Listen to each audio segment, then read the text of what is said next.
Before I actually introduce myself, I would like to explain why we're really here tonight, and that's to learn of the importance of balancing our hormones, because hormones are chemical messengers that tell our body what to do, when to do it, and why to do it. Doesn't matter if you're a man or a woman, our hormones rule the entire endocrine system, which includes the pituitary, the hypothalamus gland, the adrenals, and thyroid. Okay, come on in, wait a moment. So it's very important. And I hope by the time you leave this evening, you'll have a better understanding of why we're out of balance and what to do about it. And let them come in, and then I shall begin.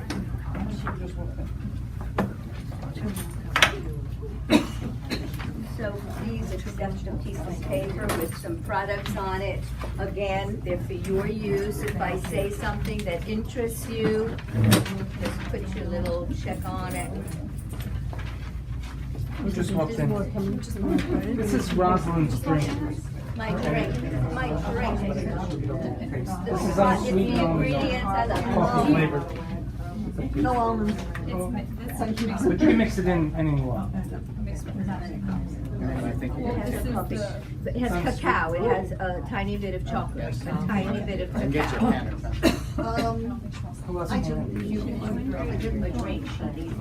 Everybody that drank the drink, you should feel a little bit like an energy. It's very little bit in there, but you should feel an energy. I'm going to explain what the ingredients are. Okay. My name is Roslyn Rogers. I'm a certified nutritional consultant and board certified in integrative medicine. For many years, I had a private practice in New York, where I'm originally from, helping women and men push back their clock of aging by balancing their hormones naturally. And as fate would have it, I moved to Arizona. And while I was there, I was presented with this incredible opportunity to travel all over the United States and do these lectures. This is not just a job for me, it is my passion.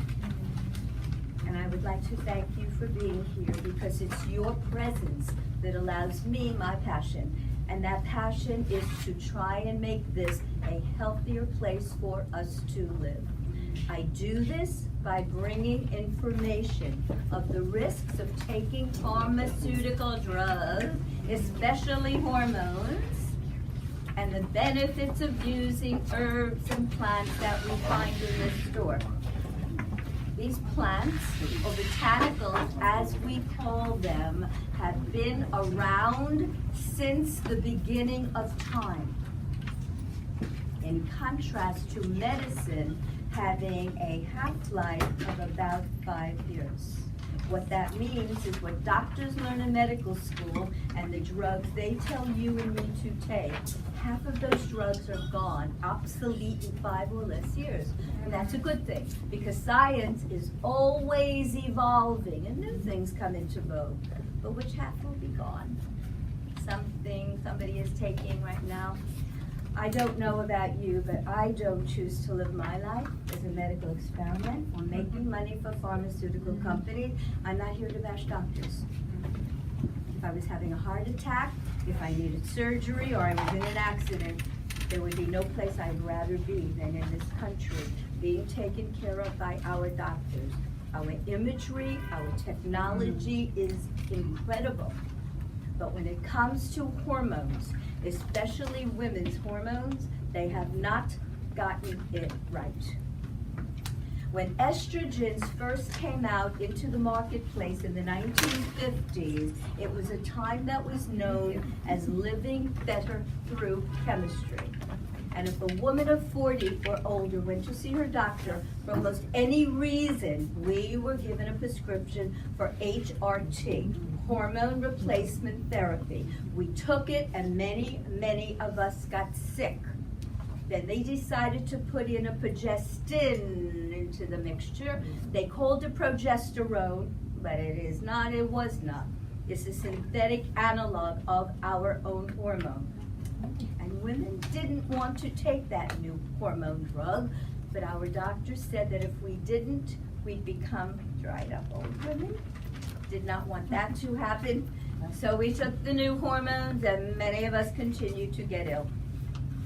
In 1997, a very large group called the Women's Health Initiative Organization took over 16,000 women and put them on the two very popular hormone replacement therapy drugs of Premarin and Provera. The study was supposed to last 8 years.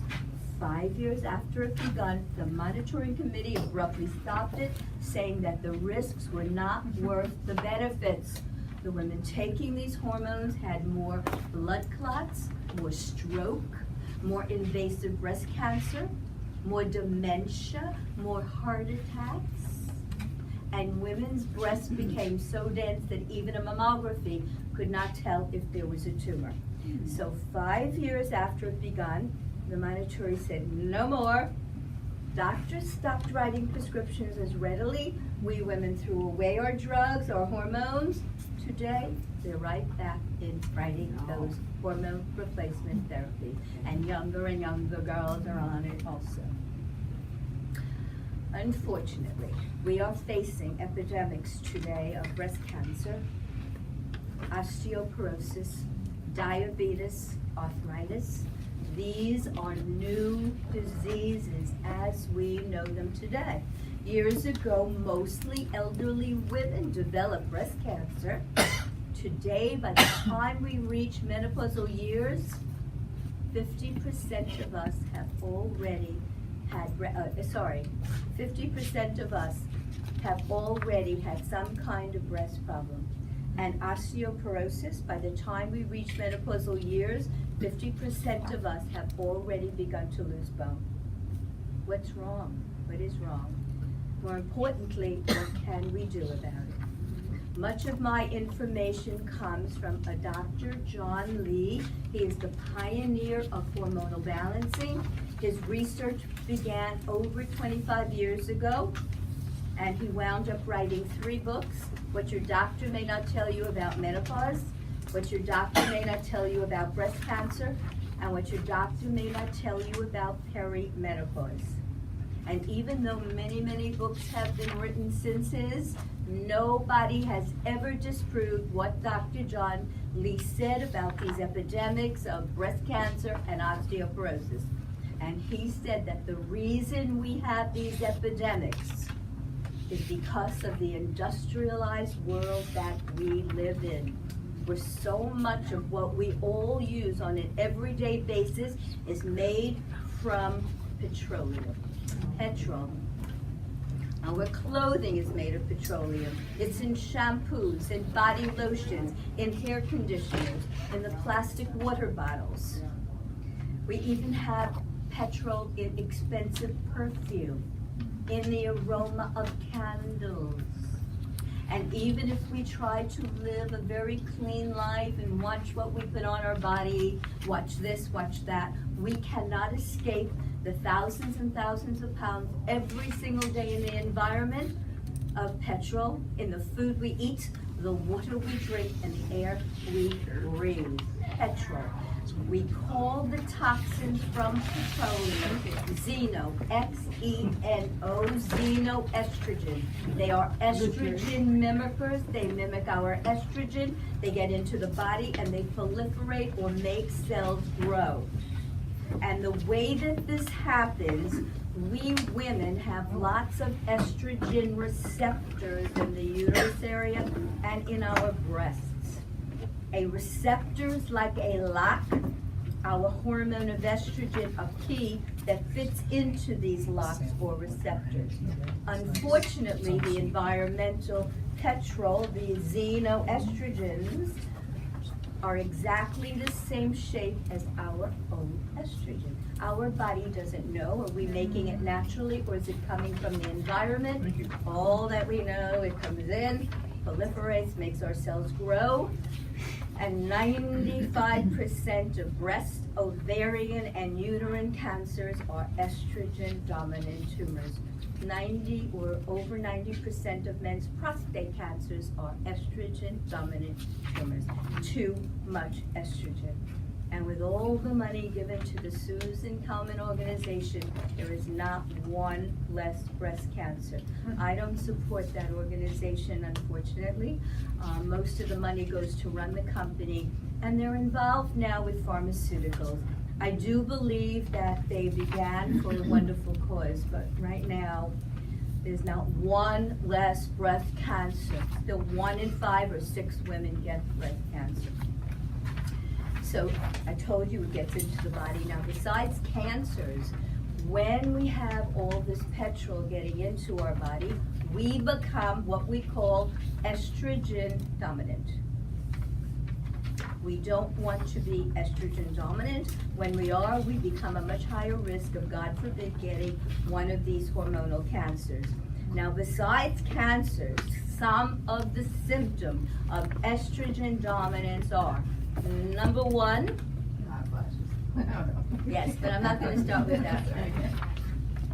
The fact that women gain from under the breast, around the middle, that's 100% sign that you're holding on to too much estrogen, because estrogen loves fat and fat loves estrogen. You can lose 20, 25 pounds, you don't lose it off of here.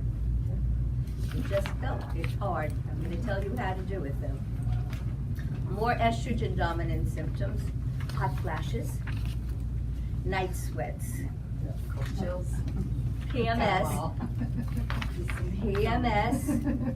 younger women, endometriosis, irregular periods, cystic breasts, fibroid tumors, PCOD, polycystic ovarian problems, moodiness, desire to kill husband, sleep problems, thyroid problems, inability to conceive, miscarriages. I could go on and on. I started with a couple of sentences. Some of you came in a little bit late. I'd like to repeat it because I think it's very important anyway. Hormones are chemical messengers that tell our body what to do, when to do it, and why to do it. Our hormones rule the entire endocrine system. It doesn't matter if you're a man or a woman. Hormones rule the pituitary, the hypothalamus, the adrenals, thyroid, are all ruled by the hormones. Our hormones are everything of who we are, how often we smile, how well we sleep. So, about 25, 27 years ago, Dr. John Lee, who I explained was the pioneer of a lot of the research of hormones, he had 100 women who had some of the symptoms that I just mentioned, the hot flashes and the night sweats, the fat. And he had learned in medical school, somebody comes in with a hot flash or a night sweat, you write them a prescription for hormone replacement therapy, they feel better. But he couldn't do it with these 100 women because they already had breast cancer or gallbladder disease. So he said, what can I do? He struggled. How can I help them? What can I do to make them feel better? He had remembered going to a lecture years before and learning about natural progesterone that comes from a wild yam plant. Dr. John Lee said, 100 women, go and buy the cream and I will monitor you for 3 years. He did, and he was amazed. Their hot flashes went away, their night sweats went away, the fat here turned to energy, they slept better. The thing that amazed Dr. John Lee more than anything else was that every single one of the 100 women using the cream gained in the density of her bone. There is nothing better in a vitamin store, in my opinion, to help with the density of our bone than our hormone progesterone. Bone is living tissue. If your hair grows and your nails grow, we are capable of making bone for the rest of our life.